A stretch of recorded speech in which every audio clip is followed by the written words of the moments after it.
Bismillah wa salatu wa salam ala Rasulullah. Bienvenue mes amis, je me présente Hashem Sraiti, un étudiant de la faculté des sciences de Tunis. Aujourd'hui, je vais vous présenter un tuto sur le langage HTML. Dans ce tuto, nous allons découvrir les listes en HTML.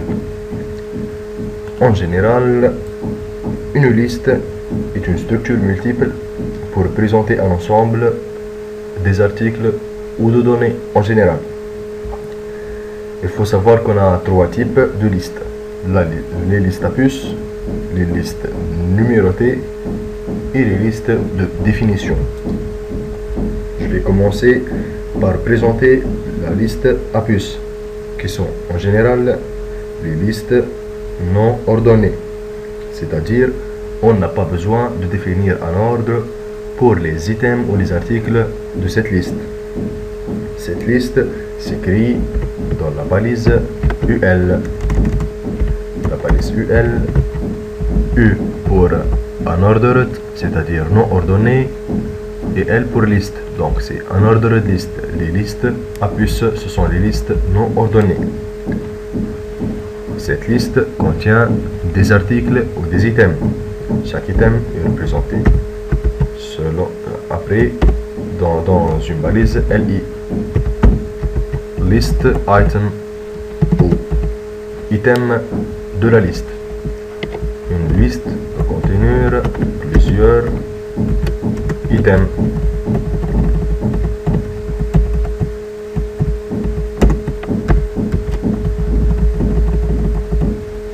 Comme on dit, cette liste UL non ordonnée doit contenir des éléments, des articles qu'on n'a pas besoin d'ordre dans leur représentation. Comme exemple, je vais lister des domaines du monde informatique. Le premier, c'est le développement web.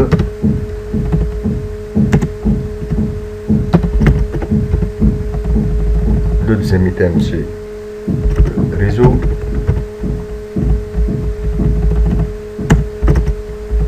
Un autre item, c'est l'administration.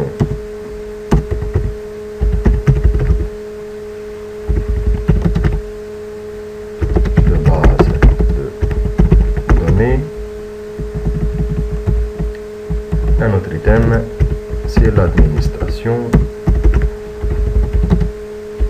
Système. Bon, on n'a pas besoin de définir un ordre dans cette liste. J'enregistre liste.html, enregistrer et j'exécute.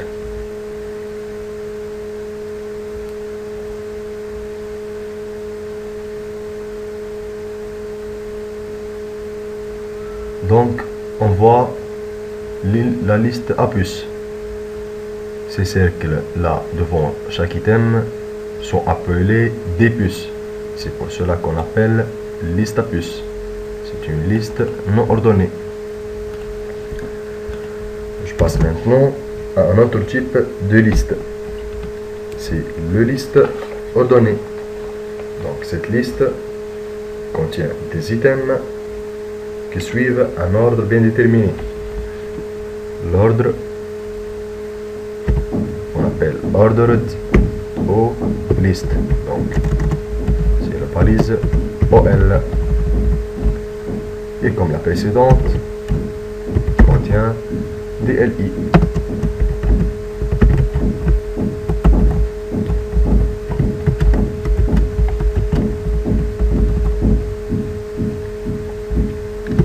L'ordered list, comme on a dit, contient des éléments ordonnés.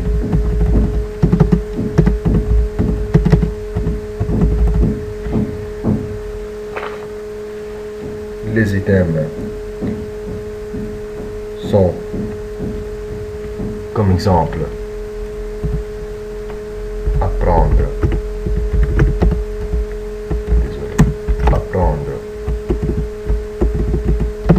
le HTML,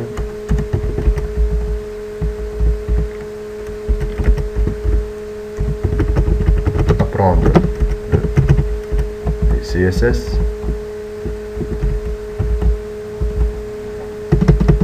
et ensuite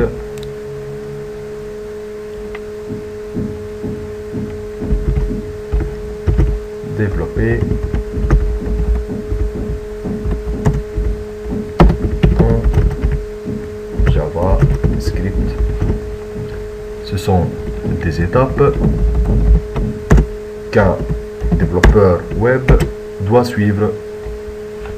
Première étape pour le développement web, c'est le HTML, puis le CSS, le JavaScript, ensuite le PHP, et la liste est trop longue, mais elle doit être ordonnée.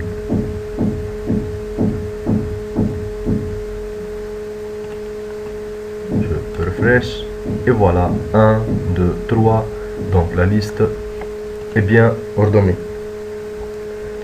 On a aussi un troisième type de liste, qui est le liste de définition. Cette liste sert par exemple à définir des mots, comme on le trouve dans un dictionnaire. Vous allez utiliser ce type le moins souvent. Ce type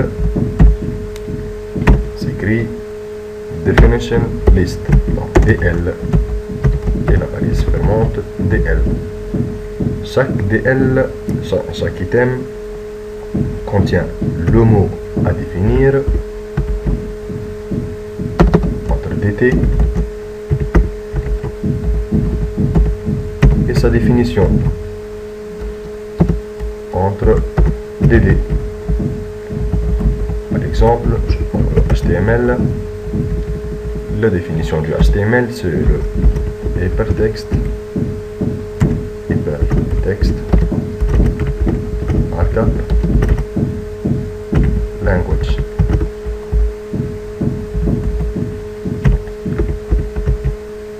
Un autre item ou mot à définir, c'est le CSS par exemple. Le CSS signifie cascading style sheets ou feuille de style en cascade. J'enregistre, refresh, et voilà le mot HTML, la définition est hypertext markup language, le mot CSS et la définition cascading style sheets. Ce sont les trois types de listes existantes au langage HTML. Une remarque qu'on peut imbriquer les listes, c'est-à-dire mettre des listes ordonnées dans une liste non ordonnée. Nous allons essayer de faire celle-là. Je fais un coupé dans le développement web, les étapes qu'on va suivre, c'est primo apprendre le HTML, apprendre le CSS, ensuite apprendre le JavaScript. J'essaye ça. Et le voilà. Donc, dans le domaine web, ce sont les étapes à suivre. Dans le domaine réseau, on peut mettre les étapes à suivre. Donc, ça peut générer un menu avec des définitions. Ce sont les listes en HTML. C'est une chose très importante que vous allez utiliser souvent dans vos pages web. J'espère que c'est bien passé. Essayez de faire des menus et des listes avec vos idées. Merci bien pour votre attention. Continuez avec nous dans les prochains cours qui seront plus intéressants. Merci bien à tous. Au revoir. Assalamu alaikum wa rahmatullahi wa barakatuh.